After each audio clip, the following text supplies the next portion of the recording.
Hello ನಮಸ್ತೆ. ಇವತ್ತು ನಾನು ಬಿಪಿಯ ಇನ್ನೊಂದು ಸೆಗ್ಮೆಂಟ್ ತಗೊಂಡ್ಬಂದಿದ್ದೀನಿ. ಬಿಪಿ ಅಂದ್ರೆ ಏನು, ಅದು ಹೇಗೆ ಬರುತ್ತೆ, ಯಾವ ರೀತಿ ಬಿಪಿ ಬರುತ್ತೆ ಅನ್ನೋದಾಗಿ ಒಂದು ಉದಾಹರಣೆ ಹೇಳ್ತೀನಿ ನಿಮ್ಗೆ. ನೀವು ಒಂದು ಗಾರ್ಡನ್ ಅಲ್ಲಿ ನಿಂತಿದ್ದೀರಾ, ನೀವು ಎಲ್ಲ ಗಿಡಗಳಿಗೆ ನೀರು ಹಾಕ್ತಾ ಇದ್ದೀರಾ. ನಿಮ್ಮ ಕೈಯಲ್ಲಿ ಒಂದು ಪೈಪ್ ಇದೆ, ಅದು ಶಾರ್ಟ್ ಡಿಸ್ಟೆನ್ಸ್ ಅಲ್ಲಿ ಇದೆ, ಅಂದ್ರೆ ಸ್ವಲ್ಪ ಚಿಕ್ಕದಾಗಿದೆ. ನಿಮ್ಮ ಪಾಟ್ಗಳು ತುಂಬಾ ದೂರದಲ್ಲಿದ್ದಾವೆ. ಈಗ ನೀವು ಹತ್ತಿರದಲ್ಲಿರೋ ಪಾಟಿಗೆ ನೀವು ನೀರು ಹಾಕ್ತಾ ಇದ್ದೀರಾ. ಏನ್ ಮಾಡ್ತೀರಾ, ನೀವು ಪೈಪನ್ನ ಹಿಡಿತೀರಾ, ಜಸ್ಟ್ ನೀರು ಫ್ಲೋ ಆಗಿ ಕೆಳಗೆ ಬೀಳ್ತಾ ಇದೆ, ಹೌದಾ? ಈಗ ಮುಂದಿನ ಪಾರ್ಟಿಗೆ ಹೋಗ್ಬೇಕು ಅಂದ್ರೆ ಒಂದು ಈ ಪೈಪ್ ಜಗ್ತಿದ್ದೀರಾ, ಇದು ಲಿಮಿಟ್ ಇದೆ, ಇದಕ್ಕಿಂತ ಮುಂದೆ ಹೋಗಲ್ಲ. ಅವಾಗ ನೀವೇನ್ ಮಾಡ್ತೀರಾ, ಆಬ್ವಿಯಸ್ಲಿ ನೀವೇನ್ ಮಾಡ್ತೀರಿ, ಈ ಪೈಪ್ ನ ಬಾಯಿನ ಅರ್ಧ ಮುಚ್ತೀರಾ. ಅರ್ಧ ಮುಚ್ಚಿದಾಗ ಇದೇನಾಗುತ್ತೆ, ನೀರು ಸ್ವಲ್ಪ ದೂರ ಬೀಳುತ್ತೆ, ನೆಕ್ಸ್ಟ್ ಪಾರ್ಟಿಗೆ ಬೀಳ್ತಾ ಇದೆ.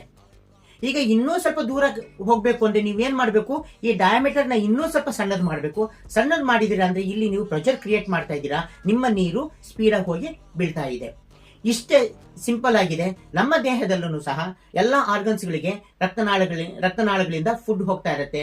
ಎಲ್ಲಾ ತರದ್ದು ಪ್ರೋಟೀನ್ಸ್, ಮಿನರಲ್ಸ್ ಎಲ್ಲವೂ ಸಪ್ಲೈ ಮಾಡ್ತಾ ಇರುತ್ತೆ.